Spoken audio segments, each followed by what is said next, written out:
satu istri, serumah tangga sampai mati.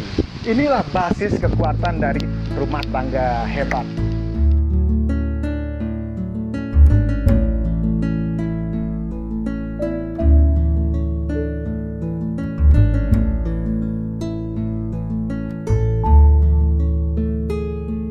Keluarga hebat.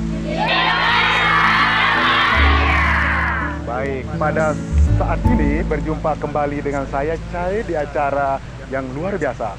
Bertemu dengan saya dengan fasilitator keluarga daring nasional, pendidikan kebudayaan nasional. Pada saat ini kita akan berbicara dan berdiskusi dengan keluarga-keluarga hebat dimanapun berada. Dari NTB, Nusa Tenggara Barat, Pulau Lombok untuk Indonesia. Sekali lagi, keluarga hebat. Baik, ada yang penting saya sampaikan kepada kita semua. Ternyata ada yang setidaknya tidak mengetahui menjadi orang tua adalah bagian dari profesi, layaknya dokter, dosen, dan lain sebagainya. Berarti menjadi orang tua membutuhkan seperangkat ilmu, pengetahuan, dan keterampilan. Jadi itu ya keluarga-keluarga hebat. Berbicara tentang sosok orang tua masa depan, tentu kita berharap terdapat orang tua yang mengakomodasi kepentingan anak. Dalam pengasuhan yang hebat, tentu membutuhkan orang tua hebat. Pengasuhan positif pun mutlak dilakukan. Bayangkan kalau zaman dahulu kala, orang tua kita mengasuh dengan cara sendiri. Itu bukan salah, tetapi perlu diperbaiki. Ada pengasuhan yang perlu kita perbaiki, seperti memberikan hukuman yang sepertinya negatif. Misalnya memberi hukuman dengan hukuman fisik. Padahal anak-anak hari ini butuh kesabaran dalam mendidik mereka. Di antara hal yang perlu kita coba semaikan dalam berkeluarga, menjadi orang tua hebat adalah terbangunnya komunikasi yang sangat luar biasa. Orang tua membutuhkan kesabaran, pola komunikasi yang sangat luar biasa. Bagaimana sih pola komunikasi orang tua hebat? Pertama, orang tua harus menjadi pendengar yang baik. Ketika berkomunikasi dengan anaknya, berikan anak-anak untuk bercerita, berkeluh kesah, memberikan pertanyaan, memberikan gagasan. Kalau orang tua dulu, setidaknya gambaran misal begini, anak bercerita, memberikan penjelasan, orang tua pun menyela.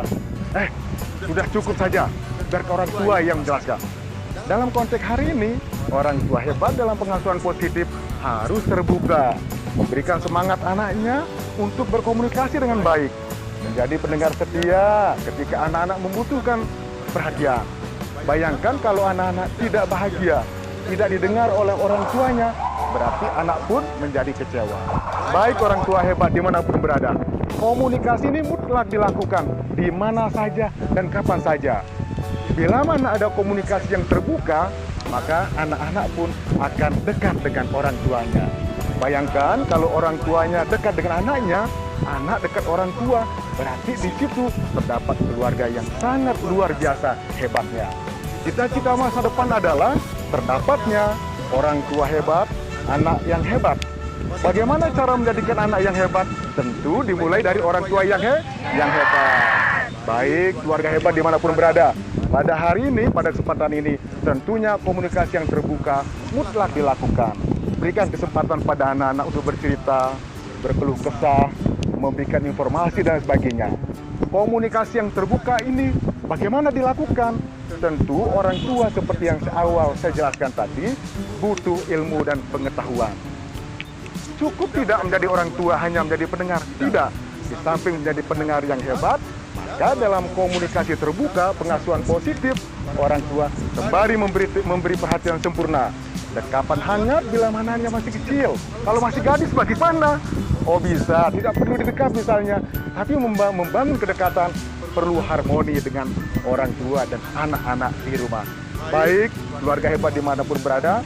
Sekali lagi, keluarga masa depan adalah terdapatnya orang tua dalam pengasuhan yang hebat. Cara komunikasinya harus luar biasa kuat. Beri perhatian, beri semangat, beri senyum. Ini yang mutlak dilakukan. Tentu sekali lagi, inilah calon keluarga hebat masa depan yang akan meneruskan bangsa Indonesia. Dalam rumah tangga tentu ada iklim yang dinamakan dengan iklim harmoni. Anak-anak hebat di rumah itu berawal dari orang tuanya hebat. Bagaimana sih polanya? Orang tua berkomitmen, termasuk ayah di rumah berkomitmen untuk membahagiakan istri. Bila mana istri, anak pun akan bahagia. Mengapa anak-anak misalnya tidak bahagia di rumah? Karena berawal dari adanya kurang komitmen ayah. Misalnya ingin menduakan atau ingin mengajak menambah istri. Ini persoalan. Menurut saya, bila mana orang tua yang membangun komitmen di rumah, misalnya hanya menjadikan satu istri, maka istri pun akan komitmen mengasuh anaknya di rumah. Bila mana sebaliknya, kalau ada niat suami, nah ini tentunya menjadi perhatian kita bersama. Kalau ada suami, ayah, ada niat kembali misalnya untuk menambah misalnya, ini akan menjadikan ada persoalan di rumah. Bila mana komitmen suami, maka istri pun akan mengasuh hebat anak-anaknya. Dia konsentrasi mengasuh anaknya di rumah. Tentu komitmen ini harus dibangun dari awal. Bagaimana caranya? Di awal berumah tangga kita harus nyatakan sikap. Satu istri, berumah tangga sampai mati.